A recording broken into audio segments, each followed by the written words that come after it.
بسم اللہ الرحمن الرحیم۔ گمنام ایرو کے معزز ناظرین، السلام علیکم۔ آئیے چلتے ہیں کہانی کی طرف۔ اخبارات میں وہاں کے بارے میں پوری تفصیل لکھی گئی تھی۔ اس جزیرے کا نقشہ بھی شائع کیا گیا تھا۔ تھارن آوین اپنے گرفتار ہونے والے ساتھی کے بارے میں سنجیدگی سے سوچ رہا تھا کہ اسے کس طرح بچایا جا سکتا ہے۔ مجرمانہ ذہن رکھنے والے کے لیے یہ بات حوصلہ افزا تھی کہ ان نون کے فرار ہونے کے 12 گھنٹے تک کوئی ٹیلی پیتھی جاننے والا مداخلت نہیں کرے گا، ان نون کے فرار ہونے میں کوئی رکاوٹ پیدا نہیں کرے گا، لہذا ٹیلی پیتھی سے بے خوف ہو کر ان نون کو بچانے کی کوششیں کی جا سکتی تھیں۔ وہ ایئر ہوسٹس ٹرالی دھکیلتی ہوئی واپس جا رہی تھی۔ تھارن اوین نے پوچھا، اور ایک پیگ مل سکتا ہے؟ وہ نظریں چراتے ہوئے بولی، پوری بوتل مل سکتی ہے، لیکن لمبے سفر میں وقفے وقفے سے پینا چاہیے۔ اگر تم میری بہتری کے لیے یہ مشورہ دے رہی ہو تو میری آنکھوں میں دیکھ کر اپنا نام بتاؤ۔ اس نے اپنا نام ڈائنا بتاتے ہوئے اس کی آنکھوں میں دیکھا تو آنکھیں جیسے شکنجہ بن گئیں۔ وہ رومانی لہجے میں بولا، تم میری نظروں سے نظریں ملائے رکھو گی جب تک میری بات پوری نہ ہو جائے۔ تمہارا نام ڈائنا ہے، مگر تم لیڈی ڈائنا سے بھی زیادہ حسین ہو۔ قاہرہ میں اپنی ڈیوٹی ختم ہوتے ہی تم میرے پاس چلی آؤ گی۔ فی الحال میں تمہاری ڈیوٹی میں مخل نہیں ہونا چاہتا، تم جا سکتی ہو۔ اس کی نظریں جھک گئیں۔ وہ دھڑکتے ہوئے دل سے ٹرالی کو آہستہ آہستہ لے جانے لگی۔ چلنے کا انداز ایسا تھا جیسے خیالوں کی حسین وادیوں میں خرامہ خرامہ جا رہی ہو۔ جب وہ نظروں سے اوجھل ہو گئی تو تھارن آوین پھر اخبار میں اپنے ساتھی ان نون کی تصویر دیکھ کر اس جزیرے کے نقشے کو دیکھنے لگا جہاں ان نون کو تنہا رکھا جانا تھا۔ فی الحال اس کے زخمی بازوؤں کا علاج ہو رہا تھا، اور یہ ہمارے سوا کوئی نہیں جانتا تھا کہ علاج ہونے تک ان نون کو کہاں چھپا کر رکھا گیا ہے۔ تھارن کے ساتھ والی سیٹ پر بیٹھے ہوئے شخص نے کہا، بہت خوبصورت ہے۔ تھارن نے اخبار سے نظریں ہٹا کر اپنے ہم سفر کو دیکھا۔ وہ ایک عمر سیدھا صحت مند شخص تھا۔ اس کا چہرہ سنجیدہ اور باوقار تھا اور آنکھوں سے بلا کی ذہانت نمایاں تھی۔ تھارن نے حیرانی سے پہلے اسے پھر اخبار میں ان نون کی تصویر کو دیکھتے ہوئے کہا، تم اس مجرم کو خوبصورت کہہ رہے ہو؟ وہ مسکرا کر بولا، اس نے ابھی تھوڑی دیر پہلے تمہیں اپنا نام بتایا تھا۔ اب میں اتنا دور نہیں ہوں کہ اس کی سریلی آواز بھی نہ سن سکوں۔ اوہ، اس وقت تم نے سیٹ کی پشت سے ٹیک لگا کر آنکھیں بند کر رکھی تھیں۔ میں سمجھ رہا تھا سو رہے ہو۔ میں آنکھیں بند کیے سوچ رہا تھا، تمہاری آنکھیں خوبصورت بھی ہیں اور خطرناک بھی۔ تمہیں خطرناک کیوں لگ رہی ہیں؟ تم نے اس سے کہا تھا میری نظروں سے نظریں ملائے رکھو جب تک میری بات پوری نہ ہو جائے، اور واقعی وہ تمہاری بات پوری ہونے تک تمہاری نظروں میں جکڑی رہی۔ تم نے اسے قاہرہ میں ڈیوٹی ختم ہونے کے بعد بلایا ہے۔ اس نے انکار بھی نہیں کیا، اقرار بھی نہیں کیا۔ اگر وہ تمہاری فرمائش کے مطابق آئے گی تو اس کا مطلب یہ ہوگا کہ تم ہپناٹائز کرنے کی غیر معمولی صلاحیت رکھتے ہو۔ صرف چند سیکنڈ میں کسی کو بھی اپنی نظروں میں جکڑ لیتے ہو۔ کیا تم کوئی جاسوس ہو؟ اگر ہو تو ایک ناکام جاسوس ہو۔ ایک حسین ایئر ہوسٹس میری شخصیت سے متاثر ہو گئی ہے تو تم مجھے ہپناٹائز کا ماہر کہہ کر شرلاک ہومز بن رہے ہو، یا پھر حسد کر رہے ہو کہ تمہاری طرح میں بھی عمر رسیدہ ہوں۔ ہم بڑھاپے کی دہلیز پر قدم رکھ رہے ہیں، لیکن حسینہ تم سے نہیں مجھ سے متاثر ہو گئی ہے۔ یہ تو عام سی بات ہے کہ باوقار بہترین شخصیت سبھی کو متاثر کرتی ہے، لیکن برا نہ ماننا، ہم دونوں کی شخصیت متاثر کرنے والی نہیں ہے۔ ہم اپنی کسی صلاحیت سے ہی کسی کو اپنی طرف مائل کر سکتے ہیں۔ جیسے تم نے آنکھوں سے کیا ہے ویسے ہی میں جادو سے کر سکتا ہوں۔ کیا تم جادو کو مانتے ہو؟ میں نہ مانوں تو تم اسے اپنے طرف مائل کر کے منوا لو۔ مجھ سے تعاون کرو گے تو ابھی اپنا کمال دکھاؤں گا۔ کیسا تعاون چاہتے ہو؟ اب وہ تمہارے پاس آئے تو تم اس کے سر کا صرف ایک بال مانگ لینا۔ وہ جیسے ہی اپنا ایک بال توڑے گی ویسے ہی بازی پلٹ جائے گی۔ وہ تمہیں چھوڑ کر میری طرف مائل ہو جائے گی۔ تھارن نے دلچسپی ظاہر کرتے ہوئے کہا، پھر تو یہ کمال دیکھنا چاہیے۔ میں نے ایسے جادو کا متعلق نہ پڑھا ہے نہ سنا ہے کہ تم ڈائنا سے کچھ نہیں کہو گے اور وہ اپنے سر کا ایک بال توڑتے ہی تمہاری طرف مائل ہو جائے گی۔ میں نے یہ تو نہیں کہا کہ میں کچھ نہیں کروں گا۔ بھئی اب میں خاموش رہ کر منتر پڑھتا رہوں گا؟ اپنی گھڑی دیکھو، میرے پڑھتے رہنے کے 1 منٹ کے اندر ہی وہ ہماری طرف آئے گی تو تم اسے روک کر ایک بال کی فرمائش کرو گے۔ اچھی بات ہے، میں نے گھڑی دیکھ لی، اب تمہارا کمال دیکھوں گا۔ اس کا ہمسفر خاموش رہ کر ہونٹوں کو یوں ہلانے لگا جیسے بے آواز منتر پڑھ رہا ہو۔ تھارن نے طنزیہ انداز میں مسکراتے ہوئے اسے دیکھا۔ اس کے آدھے منٹ بعد گھڑی دیکھی، پھر سامنے دیکھتے ہی حیران رہ گیا۔ وہ دور سے چلی آ رہی تھی۔ جب وہ قریب پہنچی تو تھارن نے اسے کہا، جسٹ اے منٹ۔ وہ قریب ہو کر رک گئی۔ وہ بولا، میں ایک عجیب سی فرمائش کر رہا ہوں، کیا تم اپنے سر کا ایک بال، صرف ایک بال توڑ کر دے سکتی ہو؟ وہ حیرانی سے بولی، آپ میرے سر کا ایک بال لے کر کیا کریں گے؟ میں چاہتا ہوں تم کوئی سوال نہ کرو، میری فرمائش پوری کرو۔ اس نے مسکراتے ہوئے ایک ہاتھ اٹھا کر بالوں کو ٹٹولتے ہوئے ایک بال کو توڑا۔ اسی لمحے میں اس نے پلکیں جھپکائیں، پھر چونک کر تھارن کے ہم سفر کو دیکھ کر مسکراتے ہوئے پوچھا، آپ یہاں بیٹھے ہیں؟ اوہ سو سوری، میں نے دھیان نہیں دیا تھا۔ تھارن نے حیرانی سے دونوں کو دیکھا۔ اس کے ہم سفر نے کہا، کوئی بات نہیں، اب تو دھیان دے رہی ہو۔ میں ڈرنک کے لیے ٹرالی لے کر آئی تھی، شاید آپ نے کچھ نہیں پیا ہے۔ بائی دا وے، آپ کیا پسند فرمائیں گے؟ ہم سفر نے بالکل تھارن کے انداز میں کہا، میں نے تو تمہیں پسند کیا ہے، کیا قاہرہ میں اپنی ڈیوٹی ختم کرنے کے بعد ملو گی؟ ضرور، مجھے قاہرہ میں آپ کے ساتھ وقت گزار کر خوشی ہوگی۔ شکریہ، اب جاؤ۔ وہ مسکراتی ہوئی چلی گئی۔ ہم سفر نے تھارن کو دیکھا، وہ جیسے پھانس چکا تھا، وہ دوسرے سے پھنس کر چلی گئی تھی۔ ہم سفر نے کہا، مسٹر، وہ بال تمہاری چٹکی میں ہے، اب اسے پھینک دو۔ وہ بال اس کی چٹکی سے آپ ہی آپ گر گیا۔ وہ سوچنے لگا، یہ تو بہت ہی لاجواب جادوگر ہے، اگر میں اسے اپنے ساتھ دینے پر آمادہ کر لوں تو یہ ٹیلی پیتھی جاننے والے دشمنوں کے سر کے بال توڑ کر انہیں میرا تابعدار بنا سکتا ہے۔ اس نے مسافے کے لیے ہاتھ بڑھا کر کہا، میرا نام تھارن اوین ہے، تم سے مل کر بہت خوشی ہو رہی ہے، مجھ سے مل کر آئندہ بھی خوشیاں ملتی رہیں گی۔ میرا نام برین آدم ہے۔ سفر کے دوران میں الپا نے کسی ضرورت کے تحت برین آدم سے رابطہ کیا تھا۔ اس نے الپا کو بتایا تھا کہ اس کے ساتھ بیٹھا ہوا ہم سفر تنویمی عامل معلوم ہوتا ہے، شراب پی رہا ہے، ذرا اس کا جغرافیہ معلوم کرو۔ الپا نے اس کی آواز سن کر اس کے اندر پہنچ کر چور خیالات پڑے تو خوش ہو کر برین آدم سے بولی، بگ برادر جس کی ہمیں تلاش تھی وہ خود ہی آپ کے پاس آ گیا ہے۔ یہ ان 3 پراسرار اشخاص میں سے ایک ہے، جرائم کی دنیا میں ہائیڈ اینڈ سیک کہلاتا ہے، اصل نام تھارن اوین ہے۔ ٹھیک ہے، ابھی اسے اپنے پاس بلاؤ، میں اس سے ذرا دلچسپی لیتا ہوں۔ برین آدم نے الپا کے ذریعے خیال خوانی کا تماشا دکھا کر ڈائنا کو اپنی طرف مائل کیا تھا۔ تھار نے برین آدم میں دلچسپی لیتے ہوئے پوچھا، تم کیا کرتے ہو؟ برین آدم نے اس کی طرف جھک کر رازداری سے کہا، ایسا زبردست جادو جاننے کے بعد بھی کوئی کام کرنے کی ضرورت پڑتی ہے۔ دونوں نے ہنستے ہوئے ایک دوسرے کے ہاتھ پر ہاتھ مارا۔ پھر تھارن نے کہا، ویسے تو میں بھی کچھ نہیں کرتا مگر کروڑ پتی ہوں، اگر تم دوست بن جاؤ تو ہم ارب پتی اور کھرب پتی بن جائیں گے۔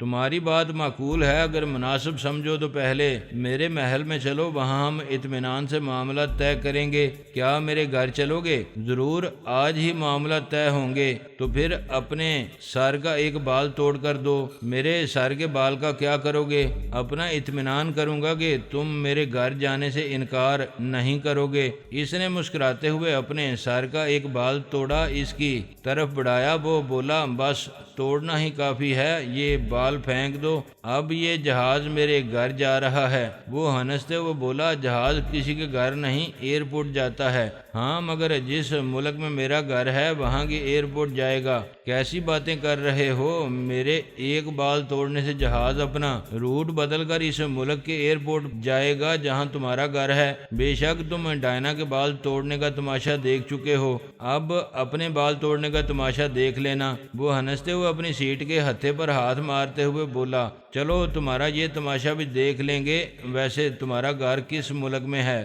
اسرائیل میں۔ وہ ذرا مسکرایا، پھر ایک دم سے گھبرا کر بولا، کیا مذاق کر رہے ہو؟ یہ یہ قاہرہ جانے والا جہاز اسرائیل کیسے جائے گا؟ سر کا بال توڑنے کی وجہ سے مجھ سے بچکانہ باتیں نہ کرو۔ اسی وقت طیارے کے اندر اناؤنس ہونے لگا، خواتین و حضرات، قاہرہ اور اسکندریہ کے موسم کی خرابی کے باعث ہم نے جہاز کا رخ موڑ دیا ہے۔ اب یہ جہاز تل ابیب کے ایئرپورٹ پر اترے گا۔ موسم کے موافق ہوتے ہی ہم آپ کو قاہرہ لے چلیں گے۔ ہمیں افسوس ہے کہ موسم کی خرابی کے باعث آپ زحمت اٹھائیں گے۔ تھارن اوین حیران بھی تھا، پریشان بھی تھا اور خوفزدہ بھی۔ پھر وہ اپنے سر پر ہاتھ رکھ کر بولا، میرے ایک بال، صرف ایک بال توڑنے سے ایسا ہوا ہے بھائی، پھر ایک بار جادو کرو، میں ایک بال توڑتا ہوں، جہاز کو قاہرہ کی طرف گھما دو۔ تب اسے اپنے دماغ میں ایک نسوانی آواز سنائی دی، سنو مسٹر ہائیڈ اینڈ سیک، خوب نام رکھا ہے، آنکھ مچولی کھیلنے والا نام۔ اگر ساری دنیا سے اور فرہاد اور اس کے خونخوار بیٹوں سے آنکھ مچولی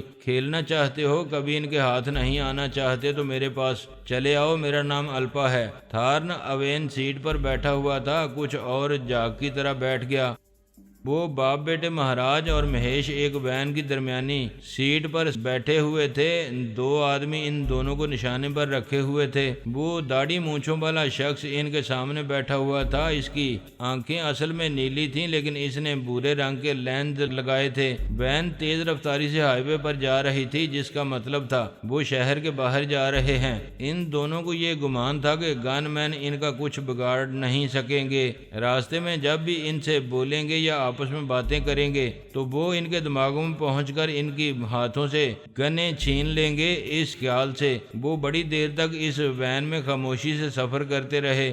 آخر مہاراج نے اس داڑھی والے سے پوچھا، بھیا چپ کیوں ہو؟ یہ دونوں گن مین بھی چپ ہیں، آگے بیٹھا ہوا ڈرائیور بھی خاموش ہے، کیا تمہارا پورا خاندان گونگا پیدا ہوا ہے؟ داڑھی والے نے کہا، میں نے انہیں گونگا بن کر رہنے کے لیے کہا ہے، میں یوگا کا ماہر ہوں، پرائی سوچ کی لہروں کو محسوس کرتے ہی سانس روک سکتا ہوں، اس لیے اپنی آواز سنا رہا ہوں، تم دونوں میرے دماغ میں نہیں آ سکو گے۔ مہیش نے پوچھا، داڑھی والے انکل یہ دماغ کے اندر کیسے آتے ہیں؟ میرا نام داڑھی والا نہیں، جان رابرٹ ہے، تم دونوں ٹیلی پیتھی جانتے ہو، میں بہت دیر سے فٹ پاتھ پر تمہارا پیچھا کر رہا تھا، تم دونوں نے کسی کے دماغ میں پہنچ کر اسے گالیاں دی تھیں، پھر اپنی سانس روک لی تھی اور جواباً گالیاں دینے والے کو اپنے دماغوں میں نہیں آنے دیا تھا۔ مہیش نے خیال خوانی کے ذریعے کہا، پتا جی انہیں معلوم ہے کہ ہم دونوں ٹیلی پیتھی جانتے ہیں۔ مہاراج نے کہا، برے پھنس گئے، نہ یہ بولیں گے نہ ہم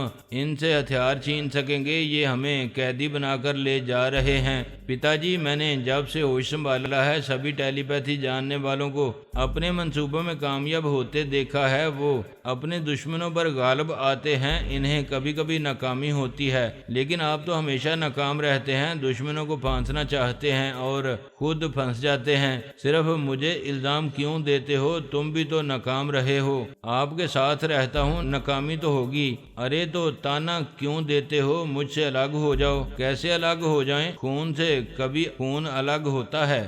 ہاں یہی تو ہماری شان ہے، ہماری آن ہے، اپنے خون سے خون پیدا کیا ہے، تمہاری باری آئے گی تو تم اپنے خون سے خون پیدا کرو گے، یہ سب ہو جائے گا اگر یہ گن مین ہمارے خون کا ایک قطرہ بھی رہنے دیں گے۔ فکر نہ کرو، ایک بات میں ہم بدقسمت ہیں، دوسرے میں خوش قسمت۔ یہ دونوں باتیں کیا ہیں؟ بدقسمتی یہ کہ ٹیلی پیتھی کا ہتھیار جب بھی استعمال کرتے ہیں منہ کی کھاتے ہیں، کبھی کبھی تو موت کے منہ میں جانے لگتے ہیں۔ خوش قسمتی یہ ہے کہ ہمیشہ مرتے مرتے بچ جاتے ہیں اور بھگوان چاہے گا تو ابھی ان دشمنوں سے بھی بچیں گے، کیا لات جوتے کھا کے بھی زندہ رہنا خوش قسمتی نہیں ہے؟ موت ہمارا منہ دیکھتی رہ جاتی ہے، ہمارا کچھ نہیں بگاڑ پاتی۔ جان رابرٹ انہیں گھور کر دیکھتے ہوئے بولا، میں اچھی طرح سمجھ رہا ہوں تم دونوں خیال خوانی کے ذریعے آپس میں باتیں کر رہے ہو اور ہم سے بچ نکلنے کی تدبیر کر رہے ہو، مگر یاد رکھو رابرٹ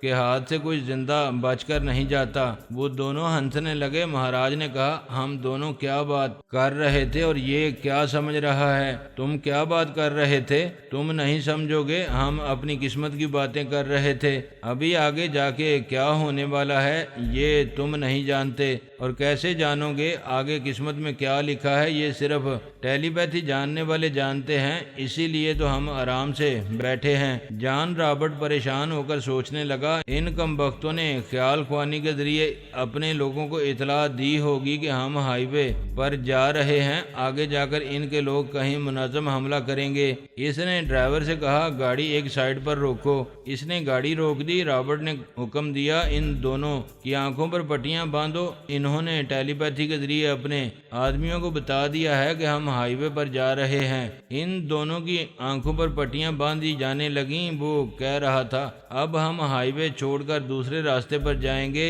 ان کی پلاننگ چوپٹ ہو جائے گی۔ وہ وین شاہراہ کے کنارے کھڑی ہوئی تھی، پیچھے آنے والی گاڑیاں تیزی سے گزرتی جا رہی تھیں۔ رابرٹ نے کہا جلدی کرو، ہائی وے پیٹرولنگ پولیس ادھر سے گزرتی رہتی ہے۔ مہیش نے ہنستے ہوئے کہا کیا حماقت ہے، آنکھوں پر پٹیاں باندھ رہے ہیں جبکہ ٹیلی پیتھی جاننے والے دماغ کی آنکھوں سے دیکھتے ہیں اور دماغ کی زبان سے بولتے ہیں۔ ان کم بختوں کے منہ پر ٹیپ چپکا دو۔ دونوں کے منہ پر ٹیپ چپکائے جانے لگے تو مہاراج نے کہا یہ گدھے ہیں، اتنا نہیں سمجھتے کہ ہمارے آدمی چہرہ دیکھ کر ہمیں پہچان لیں گے۔ جان رابرٹ نے انہیں غصے سے دیکھا، پھر کہا مجھے تم دونوں کی سخت ضرورت ہے، ورنہ ابھی گولی مار کر تمہاری لاشیں پھینک کر چلا جاتا۔ پھر اس نے اپنے ماتحتوں سے کہا دونوں کے چہروں کو کپڑوں سے لپیٹ دو، جلدی کرو۔ پیچھے سے آنے والی کئی گاڑیوں میں سے ایک کار قریب سے گزرتی چلی گئی، پھر اس کی رفتار سست ہونے لگی۔ اسے پورس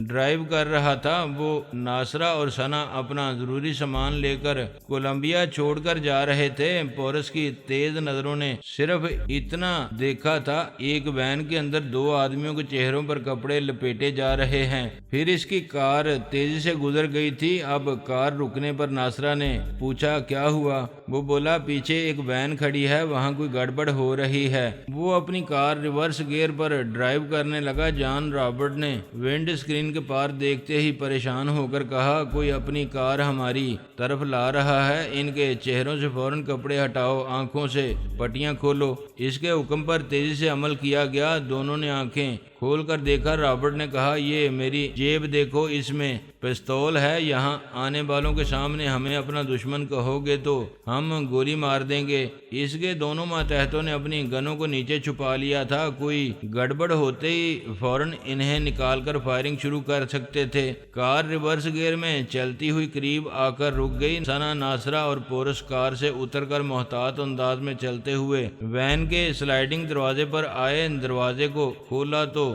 تین اجنبیوں کے ساتھ مہاراج اور مہیش بیٹھے ہوئے تھے۔ مہیش نے خیال خوانی کے ذریعے ثنا سے اور مہاراج نے ناصرہ سے کہا داڑھی والے کی جیب میں پستول ہے، اس کے ساتھ بیٹھے ہوئے دو آدمیوں نے اپنے نیچے گنیں دبا رکھی ہیں۔ پورس داڑھی والے سے پوچھنے ہی والا تھا کہ ان دونوں کے چہروں پر کپڑے کیوں باندھے جا رہے تھے۔ اس سے پہلے ہی ناصرہ نے تیزی سے ریوالور نکال کر دونوں ماتحتوں کو گولی مار دی۔ ثنا نے داڑھی والے کی کن پٹی پر پستول رکھ کر کہا کوئی چالاکی نہ دکھانا، تمہارے جیب میں پستول ہے، اس کے چلنے سے پہلے میرا پستول چلے گا، جیب سے خالی ہاتھ باہر نکالو۔ اسے حکم کی تعمیل کرنی پڑی۔ اس نے جیب سے خالی ہاتھ نکالا۔ پورس نے اس کی جیب سے پستول نکال لیا، پھر بولا پیٹرولنگ پولیس کے آنے سے پہلے بتا دو انہیں کہاں لے جا رہے تھے اور تم کون ہو؟ میرا نام جان رابرٹ ہے، ان دونوں نے میرے ساتھ فراڈ کیا تھا، میں انہیں پکڑ کر لے جا رہا تھا۔ مہاراج نے کہا یہ جھوٹ بول رہا ہے۔ پورس بھیا تم تو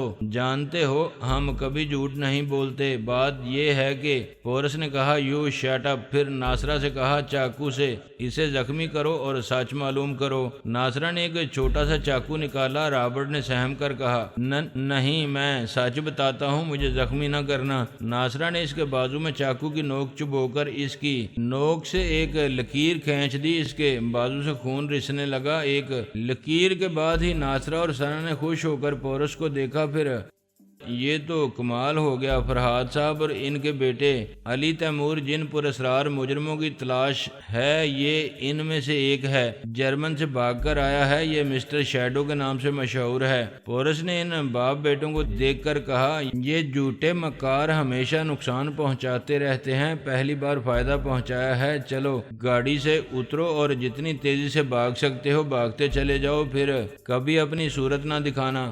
سنا نے اچانک فائر کیا۔ ڈرائیور اپنی گن نکال کر پورس پر فائر کرنا چاہتا تھا۔ دونوں باپ بیٹے گاڑی سے اتر کر ہائی وے چھوڑ کر دوسری طرف بھاگنے لگے۔ پورس نے کہا، تمہارا اصل نام رابرٹ ہے، اگر اپنے آدمیوں کی طرح مرنا نہیں چاہتے تو چپ چاپ میری کار کی اگلی سیٹ پر آ کر بیٹھ جاؤ۔ وہ تینوں اسے اپنے پیچھے چھوڑ کر کار میں آئے۔ ناصرہ نے کہا، رابرٹ، مکاری کی کوئی بات نہ سوچو، ہم تمہارے دماغ میں رہیں گے۔ وہ شکست خوردہ انداز میں چلتا ہوا کار کی اگلی سیٹ پر پورس کے برابر آ کر بیٹھ گیا۔ پورس کار سٹارٹ کر کے تیزی سے ڈرائیو کرتا ہوا جانے لگا۔ ناصرہ اور ثنا پچھلی سیٹ پر بیٹھی جان رائے عرف شیڈو کے خیالات پڑھ کر اس کی اور اس کے دونوں ساتھیوں ان نون اور ہائیڈ کی لائف ہسٹری معلوم کرتی رہیں۔ پورس اسی بنگلے میں آیا جسے ابھی چھوڑ کر وہ تینوں کولمبیا جا رہے تھے۔ وہاں کے ایک کمرے میں رابرٹ کو کرسی پر بٹھا کر رسیوں سے اچھی طرح باندھ دیا، اس کے منہ پر ٹیپ چپکا دیا گیا۔ پورس نے ناصرہ اور ثنا سے کہا، ہم پارس اور ثانی کے احسان کا بدلہ چکانے کے لیے اپنے مشن کو چھوڑ کر جا رہے تھے۔ بھگوان کا شکر ہے کہ ہمیں جلد ہی یہ موقع مل گیا، ہم یہ بنگلہ خالی چھوڑے جا رہے ہیں۔ ثانی سے کہو اپنے پاپا کو قتل کرانے کا منصوبہ بنانے والے ایک مجرم کو یہاں آ کر وصول کر لے۔